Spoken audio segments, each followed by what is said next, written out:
집안이 망하려거든 곱게나 망할 것이지. 그 책임을 어떠한 방도로 이행하겠습니까? 말을 삼가시오. 백영민이 앞에서 춘심이가 가슴을 찌르는 걸 한번 구경해 볼래?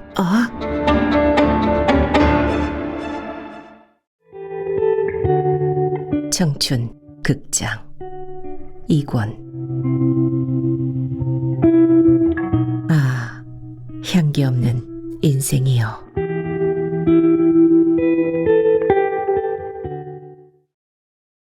매와 한 분을 최후의 선물로 남겨놓고 바람처럼 사라진 허운옥의 소식은 그 후 통 알 길이 없었다. 다닥다닥 붙었던 연분홍 꽃송이는 벌써 다 떨어져 버리고 파란 잎만이 구부러진 가지 위에 한들한들 달려있는 그 추억 많은 화분은 아직도 준혁의 책상 위에 놓여 있었다. 그 화분을 바라볼 때마다 준혁은 마치 어미를 잃은 송아지처럼 한없이 쓸쓸해지는 것이다. 오유경에 대한 준혁의 애정에는 어딘가 모르게 자기 자신이란 존재가 뚜렷이 도사리고 있었건만 허운옥에 대한 준혁의 사랑에는 자기 자신의 존재를 인식할 수 없는 그 무엇이 있었던 것이다. 다시 말하면 오유경에 대한 그것은 아낌없이 빼앗고자 한 사랑이었지만 허운옥에 대한 그것은 아낌없이 주고자 한 애정이었다. 그러기 때문에 오유경에게 받은 시련의 고배는 준혁으로 하여금 육체적인 아픔을 느끼게 하였지만 허운옥에게 받은 그것은 더 많이 정신적인 아픔을 감각하게 하였다. 유경을 잊어버리기에는 비교적 수월할 것 같았으나 운옥을 잊어버리기는 무척 힘든 일이었다. 그러나 아무리 힘이 든다 하여도 준혁은 운옥을 한시바삐 잊어버려야만 하였다. 아니, 과거의 모든 것을 깨끗이 잊어버리고 재생의 길을 힘차게 내짚어야만 하였다. 과거를 잊어버리자. 잿빛깔 도는 온갖 과거를 정산하고 모든 정열을 자기가 맡은 바 인술에 바치는 도리밖에 준혁에게는 없었다. 그것이 이 가혹한 타격에서 벗어날 단 하나의 남은 길이었다. 그리고 만일 김준혁에게 이러한 굳세인 의지력과 현실을 망각하지 않는 착실성이 없었던들 그는 벌써 감정의 노예가 되어 홍등록주 속에서 취생몽사의 길을 걸었을는지 모를 일이다. 유경에게 배반을 당하고 또한 운옥에게 버림을 받은 김준혁 박사가 아니었던가. 준혁에게 있어서는 사랑이 인생의 전부는 아니었다. 사랑이 인생의 반려자이긴 하나마 인생 그 자체는 아니었다. 사랑은 우리의 삶을 아름답게 장식하는 한 포기 향기로운 꽃은 될지언정 삶의 가치를 좌우할 수는 없는 것이 아닌가. 준혁은 그렇게 생각하였다. 그러나 다음 순간 그러나 향기 없는 너무도 향기 없는 쓸쓸한 인생이여 하고 준혁은 외치는 것이었다. 그러한 생활이 준혁에게 흘렀다. 그리고 그러한 준혁이가 오늘 아침 외래 환자를 한번 쭉 보고 나서 허리를 펴며 담배 한 대를 피워 물었을 때 째르랑 하고 전화가 울렸다. 네, 선생님 계신데요? 네. 잠깐만 기다리세요. 재빨리 전화를 받던 경숙이가 선생님, 아현동 마님께서 전화가 왔어요. 하고 소화기를 준혁에게 주었다. 저 준혁입니다. 일을 어찌하느냐. 유경이가 아주 집을 나갔구나 글쎄. 예? 뭐라고요? 누가 피아노를 몰래 팔아갖고 간 줄이야 알았느냐. 뭐라고요? 피아노를 팔았다고요? 저편 목소리보다 못지않게 당황한 음성으로 준혁은 물었다. 글쎄 누가 그럴 줄이 알았느냐. 진곡의 악기점 주인이 지금 와서 피아노를 가져갔는데 글쎄 얘기를 들어보니 유경이가 저번 날 팔아갖고 갔다는구나. 유경 씨가 팔아갖고 갔다고요? 준혁이도 놀랬다. 그러게 말이지. 6,000원을 받고 팔았다는데 돈 받은 영수증이 있고 피아노는 2주일 후에 가져가라고 했다고. 글쎄 지금 막 가져갔는데 아유, 일을 어쩐다는 말이냐? 부인의 목소리는 절반은 울고 있다. 그러나 피아노를 팔았다고 아주 집을 나간 거라고는 말할 수 없지 않습니까? 무슨 긴급한 용돈이 필요해서 그랬는지도 모르지 않으세요? 나도 처음엔 그렇게도 생각했지만 알고 보니 그런 게 아니야. 하도 이상해서 옷장을 뒤져봤더니 유경이의 옷가지가 몇 벌 보이지 않고 옷이 없어졌다고요? 아휴, 이 일을 글쎄 누가 그런 줄이 알았느냐.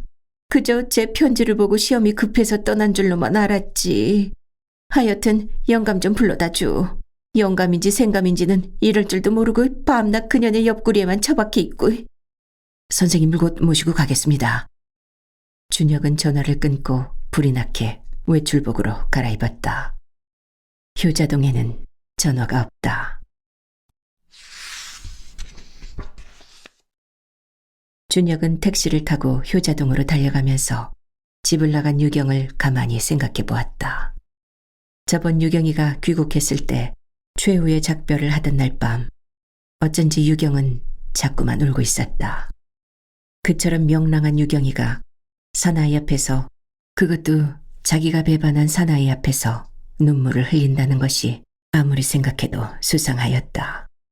행복이란 그리 쉽사리 얻어지는 것 같지 않아요. 하던 유경의 쓸쓸한 한마디가 다시금 준혁의 기억에 새로워진다. 그러한 유경이의 눈물과 집을 나간 유경이의 행동 사이에는 반드시 관련된 그 무슨 중대한 이유가 없을 리 없었다. 그렇다. 행복을 찾아 헤매던 유경이가 확실히 불행해진 것이다. 그러면서 준혁은 가만히 눈을 감았다. 그리고 그 감은 두 눈 속에 무장없는 한떨기 어여쁜 꽃 오유경을 불행의 구렁지로 쓸어넣은 그 무자비한 사나이의 모습이 아라리 떠오르는 것이었다. 그 사각모를 쓴, 그리고 백영민이라는 이름을 가진 그 무자비하고 난폭한 사나이의 잔인한 모습이 건전한 상식과 견실한 도덕을 지닌 한 사람의 선량한 과학자인 김준혁 박사의 의분심을 극도로 자극하기 시작하였다. 나쁜 사나이, 잔인한 사나이. 준혁은 저도 모르는 사이에 무릎 위에 놓였던 주먹이 불끈 쥐어진다. 행복의 그림자를 행복 그 자체인 줄 믿고 동경하던 유경에게도 물론 불찰은 있을 게다. 그러나 그러한 유경을 잔혹하게도 진흙발로 문질러버린 그 불량 학생을 준혁의 감정으로선 도저히 용납할 수가 없었다. 그러한 건전한 의분심은 오유경을 하나의 애인으로서 생각하는 감정에서보다도 오랫동안 자기 손으로 물을 주고 하여 길러낸 혈육과도 같은 감정에서 좀 더 농후하게 출발하는 것 같았다. 이윽고 차가 춘심이의 집 대문 밖에서 멎었을 때 춘심은 마루 끝에 앉아서 화투장으로 재수를 떼고 있다가 아유, 별일이야. 김 선생님이 어떻게 여길 다 오실까? 어서 좀 이리 올라오세요. 언젠가 오창윤을 찾아와서 술상을 한번 편 이후로는 통발길을 하지 않은 김준혁이었다. 그러나 김준혁이가 이처럼 찾아와 주는 것이 춘심에게는 대우를 받는 것 같아서 무척 기뻤다. 잠깐 선생님을 뵈러 왔습니다. 외출하셨습니까? 네, 아침을 잡수시고 곧 나가셨어요. 어서 좀 올라오시지 않고. 아니, 좀 긴급한 일이 생겨서 곧 가야겠습니다. 무슨 일이 그처럼 바쁘시기에? 아니, 좀. 준혁은 주저하면서 하여튼 선생님이 돌아오시는 대로 아현동 댁으로 곧 좀 와주십사고 말씀드려주세요. 네, 그렇게 말씀을 드리지만 그래도 오래간만에 이처럼 오셨다가 그대로 가시면 제가 서운하지 않으세요. 사실 오창윤의 친척도 서울에는 많건만 누구 한 사람 춘심이를 찾아주는 이가 없는 것이 무척 쓸쓸하였다. 모두가 다 자기를 흰 눈으로 보아주는 것이 서글펐다. 그 서글프고 쓸쓸함을 춘심은 호소할 데가 없는 몸이다. 더구나 그처럼 긴급한 일이라면 자기에게도 알리는 것이 마땅하지 않느냐. 그러나 춘심이의 쓸쓸한 표정을 준혁은 재빨리 발견하고 실은 유경 씨가 아가씨가 어째서요? 춘심은 호닥닥 놀랜다. 그러나 춘심의 쓸쓸한 표정을 준혁은 재빨리 발견하고 유경 씨가 집을 나갔습니다. 집을 나갔다고요? 네, 아직 자세한 것은 알 수 없지만 저번 동경 갈 때 피아노를 몰래 팔아갖고 갔다고요. 피아노를? 그리고 옷까지도 몇 벌 없어졌다고요. 하여튼 자세한 것은 가봐야 알겠지만 선생님이 들어오시거든 곧 좀 와주십사 전해주셔요. 네. 곧 돌아오시는 대로. 춘심이의 혀끝이 마음대로 놀아주지를 않는다. 대문 밖으로 총총히 사라지는 준혁의 뒷모양을 춘심은 얼빠진 사람인 양 멍하니 바라볼 뿐이다. 이윽고 자동차 소리마저 사라졌을 때 춘심은 힘없이 마루 끝에 털썩 걸터앉으며 그래, 바로 여기 왔던 그 이튿날 떠난다는 말도 없이 동경으로 떠났다지 않아? 그랬군. 그랬어. 그러나 다음 순간 암만 해도 내가 좀 너무했나 봐. 그 새침투기가 오죽했을라고. 그러나 설마 자살이 안 했겠지만 옷가지를 갖고 갔다니까 물론 자살은 하지 않았겠고. 그러나 아무리 생각해도 내가 좀 지나쳤어. 비린내 나는 어린애 보고 내가 왜 그처럼 망발을 했을까. 그러다가 또 하는 수 없지. 책임은 고년의 주둥이에 있는 거니까. 무엇이 어째서? 자기가 자기를 모욕한다고. 방정맞은 년 같으니. 일단 누그러졌던 투정심이 또다시 춘심이의 젖가슴 밑에서 불붙기 시작하였다.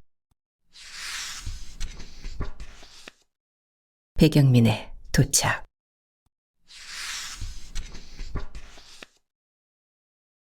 자기가 자기를 스스로 모욕하는 사람, 겹붙이 살림, 기생충. 이것은 저번 날 오유경이가 자기 아버지의 애인인 박춘심이에게 한 한마디다.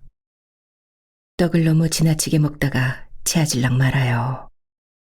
이것은 가난뱅이 소설가 신성호가 이제 대걸작을 써서 몇십만 권 책이 팔리면 꽃을 한번 재미있게 따보자는 말과 함께 춘심이에게 준 한마디다. 사람은 각각 다르지만 각각 다른 이 사람이 빼앗은 이 두 가지 말이 춘심에게는 항상 마음에 걸려왔다. 그리고 그 순간부터 춘심이의 인생관이 차츰차츰 흔들리기 시작하였던 것이다. 최달근이가 자기 인생에 확고한 자신을 갖고 대로를 활보하는 것과 마찬가지로 평양 기생 박춘심이도 역시 자기가 걸어가는 인생 항로를 한 번도 낮추 평가해 본 적은 없었다. 요정에서 술을 붓는 것도 인생이요. 주방에서 밥을 짓는 것도 역시 인생이다. 너와 나의 다른 것이 대체 뭐야? 하고 고함을 치면서 걸어온 춘심이의 인생이 아니었던가.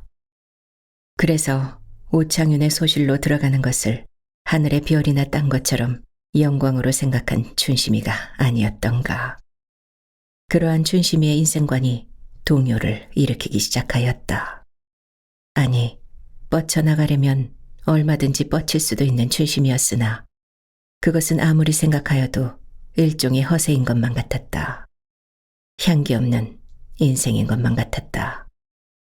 춘심이에게는 신성호의 생활 하나쯤은 넉넉히 보장할 만한 여유가 있었다. 그러나 그러한 춘심이의 호의를 신성호가 달갑게 받을 리가 만무하지 않은가. 달갑게는 그만두고라도 쓰게도 받지 않을 거야. 그럼 어떡하나. 모말 같은 새방으로 기어들어가서 남빗밥을 한번 끓여봐. 그러다가는 그만 미친년 같으니라고 별수작을 다 하지. 하고 자기의 말을 중도에서 꺾어버리곤 하였다. 남들은 따지 못해 헐레벌떡하는 벼를 그래 땄다가 그대로 놔줘. 미쳐 빠진 년 다 보겠어. 그러한 불안정한 생활이 춘심이에게서 흐르고 있는 어제 오늘이었다. 그러나 사람이란 정에 흐르기 쉬운 동물이다. 오창윤의 그 지긋하면서도 점잖은 사랑이 이제는 춘심이의 피부에 젖어들었다. 자기의 몸을 판다는 생각이 점점 희미해졌다. 춘심아, 나는 이 난리 때까지도 외도라고는 춘심이가 처음이다. 일평생을 나는 가정의 행복을 위하여 노력하고 싸우고 일해왔다. 그러던 것이 나이 많아지고 생활에 여유가 있어지고 하니까 긴장이 점점 풀어지면서 요만한 외도쯤 나의 과거의 피눈물 나는 노력을 생각하면 관대히 처분을 받아도 좋지 않을까 하는 생각을 가지게 된 것이다. 그러니까 춘심이도 단지 나를 돈 있는 늙은 색광으로만 생각해준다면 그건 슬픈 일이다. 그러한 점잖은 잠자리 말을 들을 때마다 춘심은 점점 오창윤의 그 폭 있는 부드러운 인격과 애무 속에서 그리 불행하지 않은 자기의 인생을 확실히 느끼면서 고스란히 잠이 들곤 하였다. 그런 때는 이상하게도 유경의 그 뾰족한 말과 신성호의 그 비웃는 말이 그리 가슴 아프게 생각지는 않았다. 하여튼 좀 지나치긴 지나쳤지 뭐야. 화투장을 거두어 넣는 춘심의 마음이 점점 무겁게 어두워진다. 그 즈음 준혁은 아현동에 도착하였다. 아니, 대관절 어떻게 된 일이셔요? 글쎄, 낸들 아느냐. 부인은 허둥지둥이다. 그런데 이놈의 영감은 또 어디 가서 들어붙어 있는고? 에이, 집안이 망하려거든 곱게나 망할 것이지. 준혁은 묵묵히 앉아서 부인의 투정을 죄진 사람처럼 듣고 있을 따름이다. 부인의 그러한 투정을 들으면 들을수록 유경의 순정을 잔인하게 짓밟아버린 배경민이라는 사나이에게 대한 의분심이 불타올랐다. 암만 해도 유경이가 저번 이야기한 그 백무엇이라는 학생과의 관계가 재미없게 된 모양이 아니냐. 나는 암만 생각해도 꼭 그런 것만 같다. 재미없게 되었다고 집을 나갈 필요까지는 없을 것 같은데요. 준혁은 그렇게 대답하여 부인을 안심시키려 한다. 꼭 무슨 곡절이 있느니라. 자네니까 허물없이 이야기하지만은 지금 가만히 생각해보니 유경이의 몸이 암만 해도 좀 이상한 것 같아. 에? 준혁은 놀랐다. 거기까지는 감히 생각도 못해본 준혁이었다. 그것이 사실입니까? 글쎄, 지금 가만히 생각하니 그렇다는 말이지. 모르긴 모르지만도.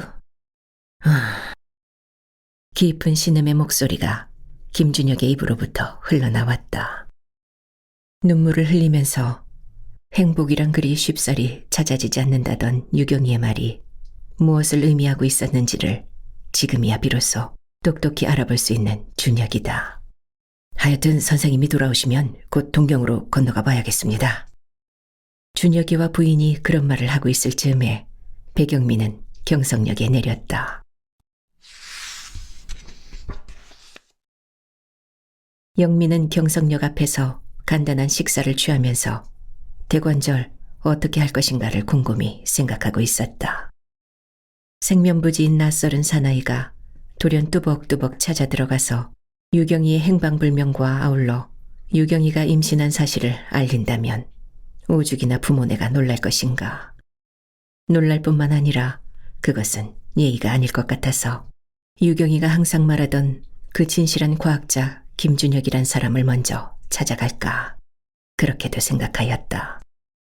그러나 그건 역시 쑥스러운 일이었다. 신성호를 찾아가서 김준혁 박사에게 소개를 해달라 할까 그렇게도 생각해 보았다. 그러나 모두가 영민의 감정에는 맞지 않는 행동이었다. 예의가 무엇이며 쑥스럽다는 말이 대체 무엇이냐. 나에게 있어서는 오직 오유경이 하나만이 문제의 초점이다. 유경이의 생사를 나는 한시바삐 알아야 하지 않느냐. 사회적인 모든 기반, 모든 인습, 모든 예의가 현재의 영민에게는 필요치 않았다. 유경이여, 제발 집으로 돌아와 있기를. 오로지 그것만을 바라며 동경서 뛰어온 영민이었다. 아현동 마루턱 오창윤 씨의 집은 극히 찾기 쉬웠다. 영민은 서슴지 않고 현관으로 걸어 들어갔다. 째르랑 째르랑 현관에서 초인종 누르는 소리가 난다. 식모가 뛰어나가다가 들어오면서 손님 오신답시오. 어디서 오셨느냐고 여쭤봐요. 부인의 대답이다. 저 동경서 오셨다고요? 동경서? 부인보다 먼저 준혁이가 놀랜다. 부인도 눈이 둥그레지며 동경서 어떤 사람이야? 학생인가 봐요. 사각모를 썼어요. 학생? 부인과 준혁이가 똑같이 놀래 물었다. 네. 부인과 준혁은 잠깐 동안 서로의 얼굴을 쳐다보고 섰다가 들어오시라고 그래. 부인은 준혁의 얼굴에서 시선을 떼지 못한 채 그렇게 대답하였다. 이윽고 손가방 하나를 든 학생이 현관을 들어서는 것이 바라보였다. 준혁이가 마중을 나갔다. 영민은 정중히 허리를 굽히고 나서 오 선생님을 뵈러 왔습니다. 선생님은 지금 외출하고 계시지 않습니다. 준혁은 뚫어질 듯이 학생의 모습을 바라보았다. 그렇습니까? 하고 영민은 조금도 주저함이 없이 실은 선생님을 뵙고자 동경서 왔습니다. 선생님이 돌아오실 때까지 저를 여기서 좀 기다리게 하여 주시면 고맙겠습니다. 조금도 흐림이 없는 분명한 말씨였다. 그 몇 마디 말씨에 준혁은 이 학생의 바탕을 어느 정도로 추측할 수가 있었다. 어떠한 용건으로 오셨습니까? 그것은 선생님을 뵙기 전에는 말할 수가 없습니다. 그러나 중대한 용건이라는 것만은 말할 수가 있습니다. 잘 알겠습니다. 이리로 올라오시죠. 준혁은 영민을 응접실로 인도하였다. 그 응접실은 과거에 있어서 최달근과 장일수가 정렬의 고기애를 연출한 응접실이었고 지금 영민과 준혁이가 마주 앉은 그 의자는 과거에 있어서 최달근과 장일수가 마주 앉았던 바로 그 의자였다. 처음 뵙겠습니다. 저는 백영민이란 사람입니다. 영민이가 먼저 인사를 하였다. 준혁은 미처 대답을 못하고 후딱 시선을 들어 상대자의 얼굴을 무섭게 쏘아보았다. 백영민. 그렇다. 그것은 김준혁 박사에게는 너무나 낯익은 이름이었다. 수술대 위에서 잠꼬대인 양 유경이의 입으로부터 무심코 불러나온 이름 백영민. 사랑의 파랑새를 홀랑 날려보내던 날밤 독수리처럼 머리털을 긁어쥐고 처방전 위에 수없이 써본 그 이름 백영민. 그리고 오늘날 무장없는 꽃 오유경이의 그 영롱한 눈으로부터 이슬과 같은 눈물을 강요한 그 사내 백영민. 그 영민이가 마침내 김준혁 박사에게 나타난 것이다. 먼 길에 수고로이 오셨습니다. 저는 김준혁입니다. 이번엔 영민이가 대답을 못한 채 덤덤히 상대자를 쏘아보았다. 김준혁과 백영민. 행복은 먼 산 너머에 있는 것이 아니고 눈앞에 있다는 현실주의자 김준혁 박사. 지나간 날 유경이가 영민을 내놓고는 이 세상에서 제일로 좋아한다는 진실한 과학자 김준혁. 그 김준혁이가 오늘날 백영민 앞에 뜻하지 않고 나타난 것이다. 그때 부인이 들어오면서 아니 동경서 오셨다고요? 하며 유경이에 관한 무슨 소식이나 갖고 온 것이 아닌가 하고 그 어떤 커다란 기대에 찬 얼굴이었다. 네. 일단 앉았던 몸을 일으켜 영민은 정중히 허리를 굽혔다. 사모님도 좀 앉으시죠. 이 학생이 바로 그 백영민이란 사람입니다. 할머니나. 부인은 후닥닥 놀라며 한 걸음 뒤로 물러섰다. 처음 뵙겠습니다. 백영민이란 사람입니다. 너무 돌연히 찾아와서 저기 놀라실 줄을 모른 바는 아니었습니다마는 사세부득이 이처럼 찾아왔습니다. 할머니나. 하고 부인은 한 번 더 놀라며 학생의 아래 위를 무섭게 훑어본다. 그때 준혁은 엄숙한 목소리로 물었다. 당신의 용건이 무엇인지는 모르나 이 편에서 먼저 당신에게 물어볼 말이 있습니다. 무엇이든지 물어주시오. 영민은 조용히 대답하였다. 당신은 혹시 유경 씨의 소식을 아십니까? 영민의 표정이 무섭게 놀란다. 역시 유경 씨는 집에 돌아오지 않았습니까? 그러면서 영민은 괴로운 듯이 머리를 푹 수그리었다. 자세한 것을 이야기해 주시오. 유경 씨는 약 2주일 전에 동경서 일단 돌아왔다가 다시 동경으로 간다는 간단한 편지 한 장을 정거장에서 띄워놓고는 떠나갔습니다.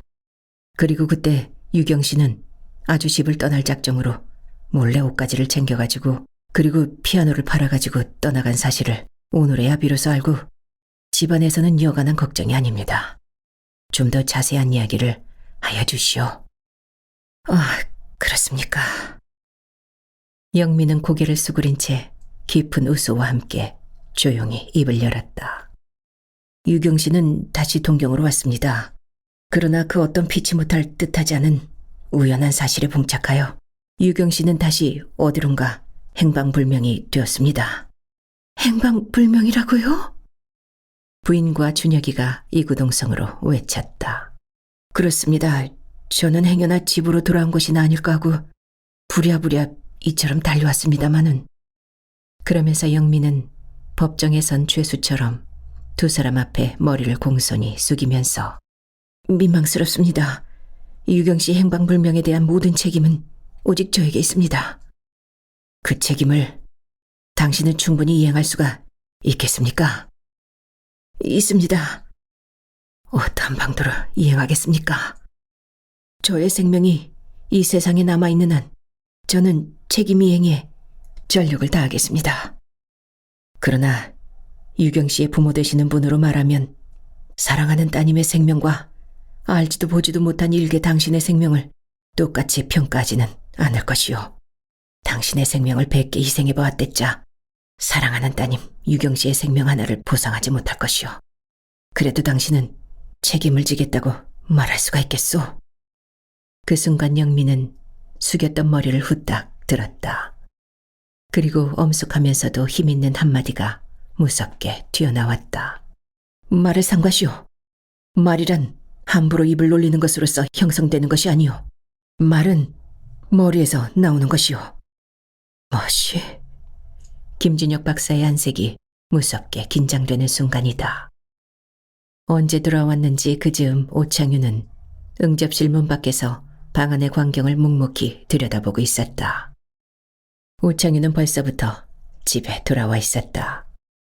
효자동 춘심의 입으로부터 유경이가 집을 나갔다는 말을 듣고 헐레벌떡 집으로 돌아온 오창유는 동경서 손님이 왔다는 식모의 말을 현관에서 듣고 황급히 응접실로 들어가다가 무엇을 생각했는지 반쯤 열려진 응접실 문 밖에서 문득 발걸음을 멈추고 방 안에서 벌어진 광경을 묵묵히 바라보고 있었다. 저 학생이 바로 유경이가 말하던 백영민이라는 학생이로구나 하고 생각하면서 학생의 태도를 객관적 입장에서 잠깐 관찰할 셈으로 멈추었던 발걸음이었다. 그러던 것이 학생과 준혁의 대화의 내용이 점점 격화해짐을 따라 논리의 전개와 아울러 두 젊은이의 인격적 대조에 흥미를 느끼면서부터 좀 더 이대로 서서 구경을 해보자는 배짱을 오창유는 가졌다. 이 집 주인 오창윤이가 자기네 등 뒤에서 듣고 있는 줄도 모르는 두 젊은이는 감정과 감정의 대립 상태에서 상대방의 논리의 모순을 적발하고 있었다. 준혁은 긴장된 어투로 반문하였다. 말을 삼가라고? 대체 무슨 뜻이오? 말은 입으로 하지 말고 머리로 하라는 뜻입니다. 학생의 어투가 더 한층 긴장되어 있었다. 무슨 뜻이오? 똑똑히 말을 하시오. 하리다. 과연 유경 씨의 양친에게 있어서 유경 씨의 한 사람의 생명이 나 같은 사람의 생명 100개를 희생하여도 만족하지 못할 것입니다. 그러나 나는 지금 유경 씨의 양친이 문제가 아닙니다. 오유경 대 백영민이가 문제입니다. 오유경이라는 한 사람의 생명에서 움터나온 하나의 인격과 백영민이라는 한 사람의 생명에서 발화한 하나의 인격을 문제 삼고 있는 것입니다. 당신이 과거에 있어서 오유경과 어떠한 인연을 맺었는지는 모르겠습니다마는 이러한 가장 엄숙한 자리에 있어서 양친의 입장을 끄집어내어 나의 인격을, 아니 나의 생명의 가치를 평가하는 것은 신사답지 못한 소위가 아니오니까. 신사답지 못하다. 그렇습니다. 당신이 만일 조리를 갖춘 예의 있는 신사라면 나의 생명의 가치를 평가하기 전에 먼저 내가 지는 바 책임의 원인을 물어주었어야 할 것입니다. 그것도 물어줄 마음의 여유가 없이 나에게 대하여 책임 추궁만을 일삼으려는 것은 당신의 심중에 한 점 말지 못한 부분이 게재하여 있다는 것을 증명하는 것입니다. 그것이야말로 당신의 선입관이요. 당신은 과거에 있어서의 나와 유경 씨와 관계를 미리부터 짐작하고 나에게 대하여 반대 공격을 하는 것이 분명하오. 당신이야말로 심중에 일점 말지 못한 부분이 있는 것을 수술할 필요가 있는 것이 아니고 무엇이오?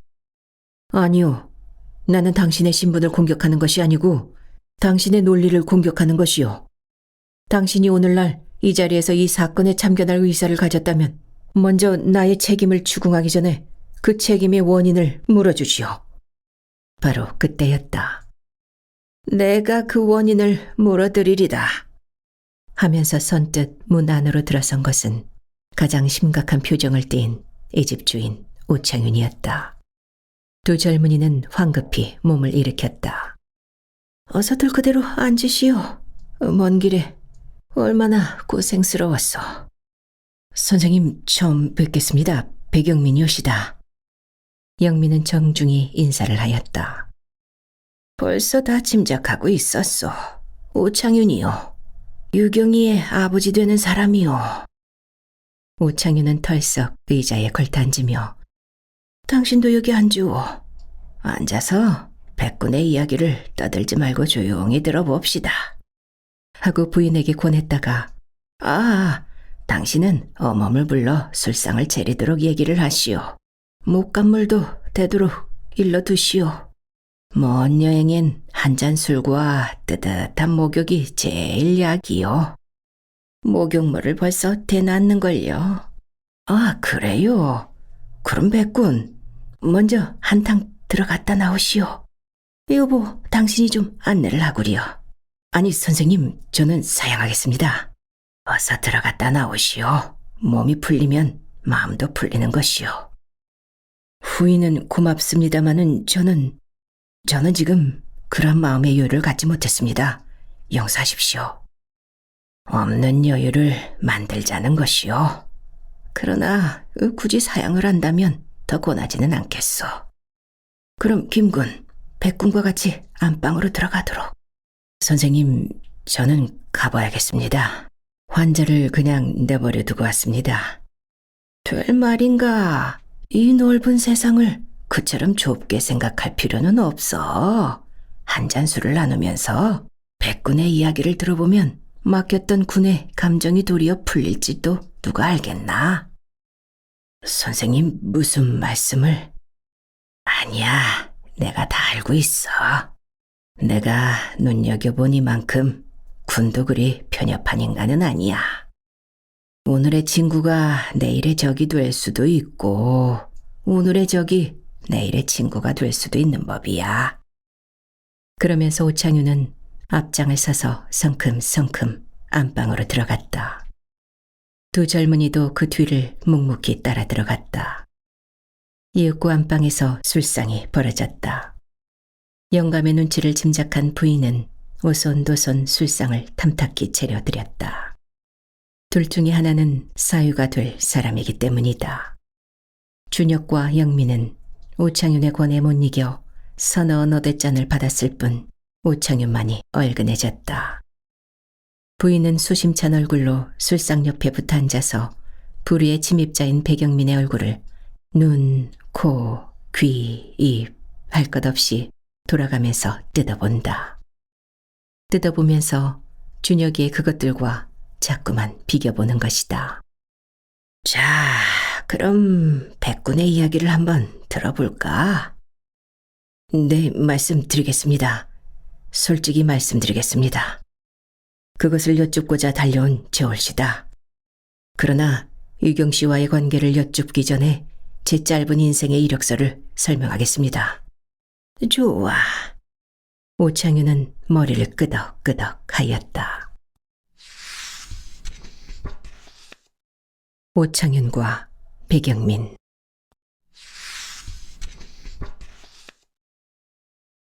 영민은 먼저 자기 집안 사정을 간단히 소개한 뒤에 13살 때 허씨 딸 한 사람을 민며느리로 맞아들이지 않으면 안 되게 되었던 아버지의 의협심은 드디어 불량배 박씨 일가의 원함을 사게 되었다는 이야기와 그 박씨 딸 한 사람이 자기에게 짝사랑을 품고 있었다는 이야기와 자기는 그 외로운 신세를 지닌 허씨 딸에게 무한한 사랑을 받았으나 그 사랑을 마침내 한 사람의 이성으로서 받아들이지를 못하고 무슨 혈육을 나눈 누님처럼 사랑하였다는 이야기와 영민이가 일본 유학을 떠나는 날 허씨 딸이 절망의 구렁지에서 애국가를 부르고 돌아오는 길에서 박씨의 아들에게 겁탈을 당할 뻔한 이야기와 은장도로 사나이의 눈을 찌르고 탑골동을 떠났다는 대목에서 오창윤은 돌연 잠깐만 백군 하고 영민의 이야기를 막았다.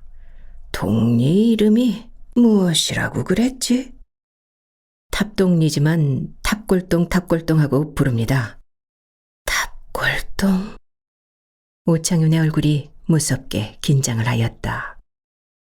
그것은 분명히 춘심이 아니 분이의 고향이 아닌가. 은장도로 눈을 찔리운 그 사나이의 이름이 무엇이지? 그 말에 영민은 묵묵히 오창윤의 긴장된 얼굴을 쳐다보다가 박준길입니다. 하? 준길이? 오창윤은 황급히 들었던 술잔을 탁 하고 술상 위에 놓았다. 그것은 분명히 춘심이의 오빠가 아닌가. 그리고 백군에게 짝사랑을 하였다는 그 여인의 이름은? 영민은 한참 동안 오창윤의 그 너무나 당황한 얼굴을 부처님처럼 말없이 바라보고 앉았다가 마침내 입을 열었다. 박분이 기생이 된 후부터는 박춘심이라고 부릅니다. 박분이? 이게 대체 어찌된 노릇인고? 태산이 높다 한들 하늘 아래 메이로다 한 옛날 글귀를 오창윤은 그 순간 세상이 넓다 한들 하늘 아래 땅이로다 하고 마음속으로 제멋대로 해석을 하면서 놀란다. 영감의 계집이 박춘심이라는 말을 주워들은 부인도 아이 어쩌면 하고 외치면서 깜짝 놀란다. 아, 그 박준길이란 사람이 지금 헌병 노릇을 하는 이가 아닙니까? 박준길이라는 애꾸눈이? 하고 그때 준혁이가 묻는 말에 그렇습니다. 헌병 앞제비죠. 그 말에 오창윤은 거듭 놀라면서 김군, 준길이를 아는가? 네, 언젠가 한번 제 병원으로 찾아왔던 적이 있습니다. 무슨 일로? 저 손에 부스럼이 났다고. 준혁은 대답을 피했다. 오창윤을 협박한 장일수의 행적을 더듬으려고 신성호의 뒤를 밟아서 찾아왔었다는 이야기를 감히 할 수가 없었기 때문이다. 오창윤은 그때 당황한 마음을 억지로 진정하며 그래, 백구는 그 춘심이란 여자가 어디서 무얼 하고 있는지도 잘 알겠군. 잘 알고 있습니다. 그래. 오창윤의 숨결이 무척 가쁘다. 거기에 대한 이야기는 뒤로 밀고 어서 군의 이야기를 들려주시오.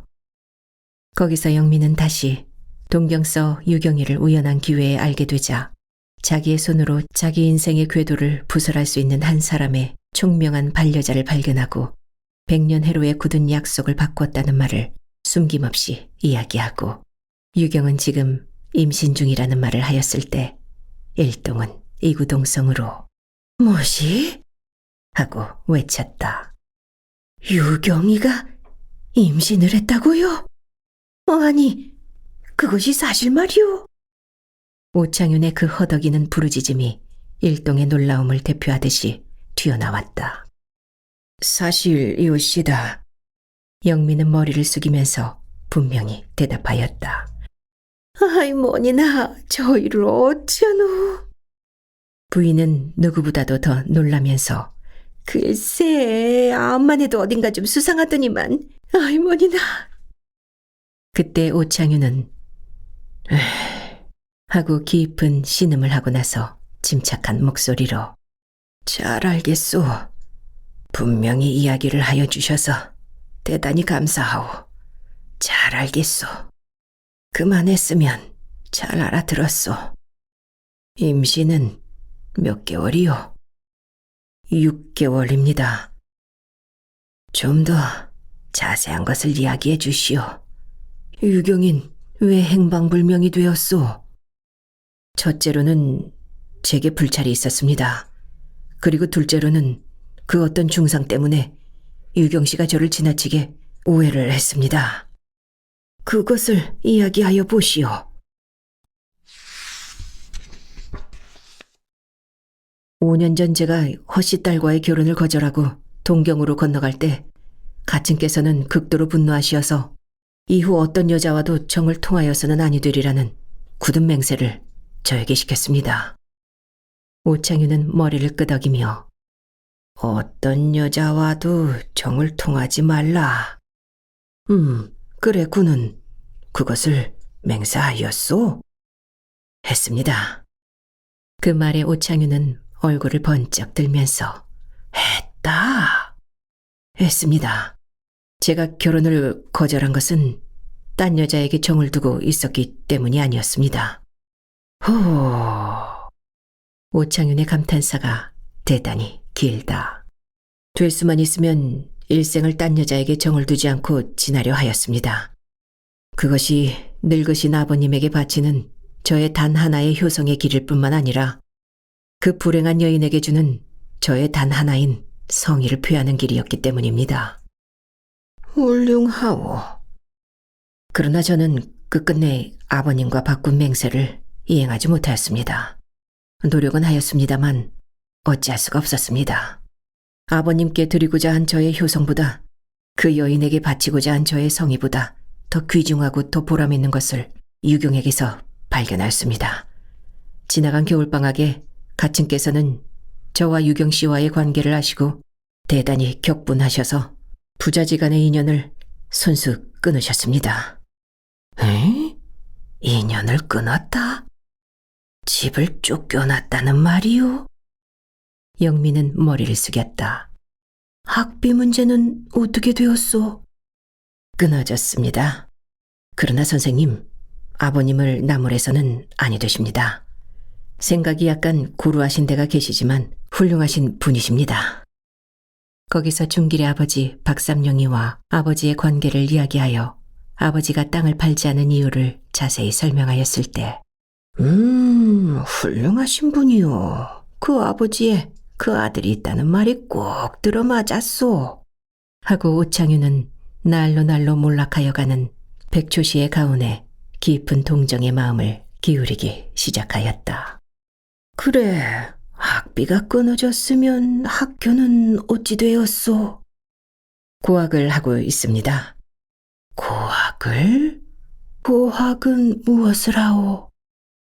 영민은 대답을 하지 않았다. 조금도 상관없으니 말해보시오. 구는 좋건 싫건 내 딸의 남편 될 사람이오. 사양 말고 이야기를 하오. 그러나 그런 것은 아실 필요가 없으실 것 같습니다. 알 필요가 있는 것이요. 군이 그처럼 탐탁히 보아준 오유경이의 부모가 그것을 알고 싶어하는 것이니까. 어떤 제빵소에서 빵을 배달하고 있습니다. 빵을 배달한다고? 오창윤은 놀라면서 영민의 얼굴을 한 번 더 탐탁히 쳐다본 후에 보수는 얼마나 돼요? 그 이상 물어주시지 마십시오. 제가 말씀드리고자 한 것은 그런 이야기가 아닙니다. 그렇다면 구태여 묻지 않겠소. 그래, 유경인 그런 사실을 알고 있는 것이요. 제가 말을 하지 않았으니까 모를 것입니다. 모른다고? 그런 중대한 일을 어째 알리지를 않았소? 알릴 필요를 느끼지 않았기 때문입니다. 어째서 알릴 필요를 느끼지 않았소? 저는 다만 유경 씨를 위하여 노력을 할 필요는 느꼈습니다만 그 노력을 상대자에게 표시할 필요는 느끼지 않았기 때문입니다. 잘못이요. 큰 잘못이요. 파탄의 원인은 거기 있었소. 유경이가 어떠한 동기로서 군을 오해했는지는 모르되 양친과 인연을 끊고 집을 쫓겨나고 빵 배달을 하고 그러한 눈물겨운 노력을 군이 하고 있다는 사실을 만일 유경이가 알았다면 유경은 절대로 군을 오해하지 않았을 것이요. 만일 그런 사실을 알고도 유경이가 군을 오해하였다면 나는 그런 경박한 딸을 둔 것을 깊이 후회하오. 그렇습니다. 제가 불찰이 있었다는 것은 바로 그 점입니다. 그러나 좀 더 직접적인 원인은 저번 유경 씨가 잠깐 귀국했을 때 거기서 영민은 자기 하숙에서 유경이와 최후의 작별을 하던 날 밤의 광경을 숨김없이 말하였을 때 잘 알아들었소. 모든 원인은 춘심이에게 있는 것이요. 이 기구한 운명이요. 늙음하게 한번 외도를 해보자는 것이 이러한 벌을 내 가정에 내린 것 같소. 오창윤은 분하고 괘씸하여 치를 부들부들 떨었다. 천벌이지, 천벌이야. 부인은 눈물을 글썽글썽하며 그래, 6달이나 된 몸을 가지고 유경이 어디로 갔다는 말이요. 원체 성미가 뾰족한 애가 돼서 걱정이요. 큰일을 저질진 않았으면 오적 좋겠소. 일동은 암담한 마음으로 정처 없이 떠돌아다닐 유경이의 가여운 신세를 생각하며 묵묵히 앉았다가 자, 이러고 앉았을 때가 아니오. 백구는 피곤하겠지만 오늘 밤차로 나와 같이 동경으로 떠나야겠소. 하는 오창윤의 말에 일동은 머리를 번쩍 들었다. 그러나 떠나기 전에 춘심이를 한번 만나봐야겠소.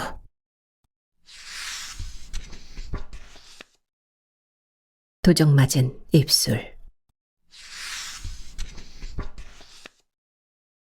그날 저녁 무렵 영민을 동반하고 오창윤이가 효자동 집을 뚜벅뚜벅 들어섰을 때 춘심은 마루에서 영감의 저녁상을 오순도순 차리고 있었다.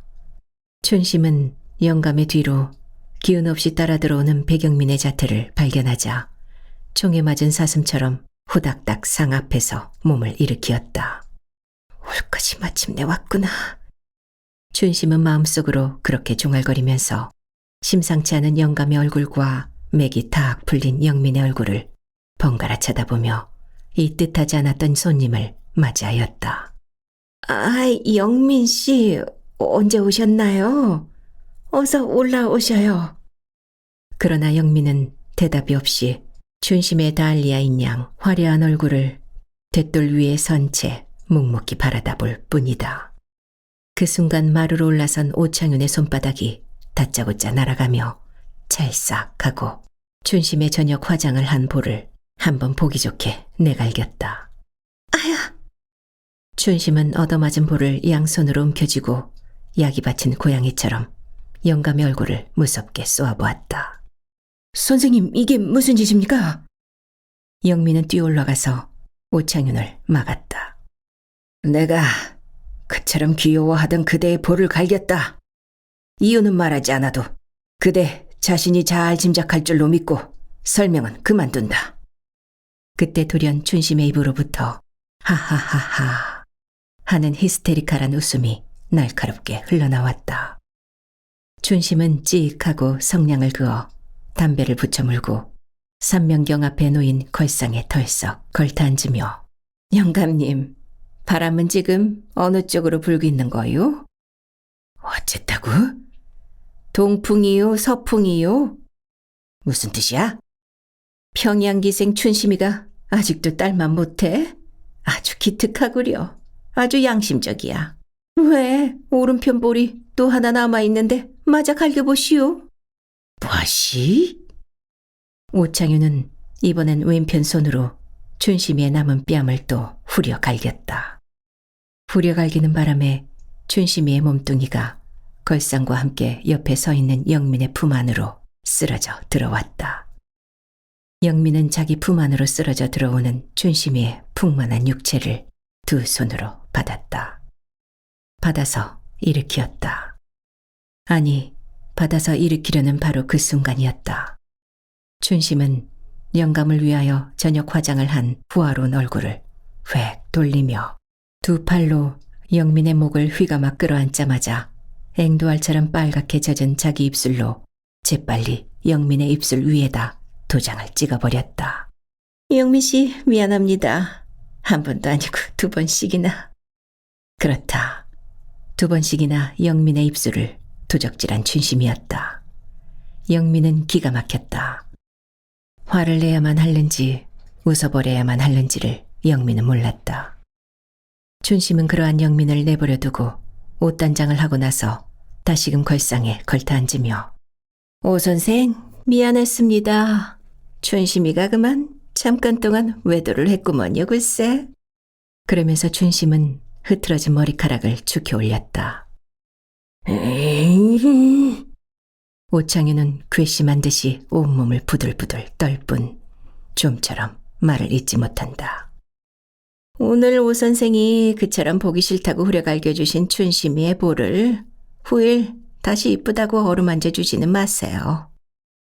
그것은 실로 공교로운 애욕의 조발이었다. 오창윤의 마음의 비밀을 시시골골이 들여다보고 있는 애욕의 철학자인 박춘심이가 아니고는 도저히 입에 담기 어려운 한마디였다. 그 후추알 같은 한마디가 후일에 있어서의 오창윤의 생활에 과연 어떠한 음영을 던질 것인지 그것은 물론 두고 보아야만 알 지극히 흥미로운 숙제였다. 거참 가관이구려. 커다란 사내가 둘이 씩씩거리면서 들어와서 그래 겨우 한다는 것이 여자 뺨 갈기기야? 그러다가 힐끔 영민을 쳐다보며 영민 씨는 또 왜 모조리처럼 이런들 따라다니는 거요? 왜 따라온 바에야 춘심의 뺨 한번 못 갈기고 멍청하니 섞기만 어우? 오 선생께서 딸 생각하느라고 갈긴 뺨을 그래 영민 씨는 애인을 위해서도 못 갈기겠어? 분이는 또 어느 썩어 빠진 년의 이름이야.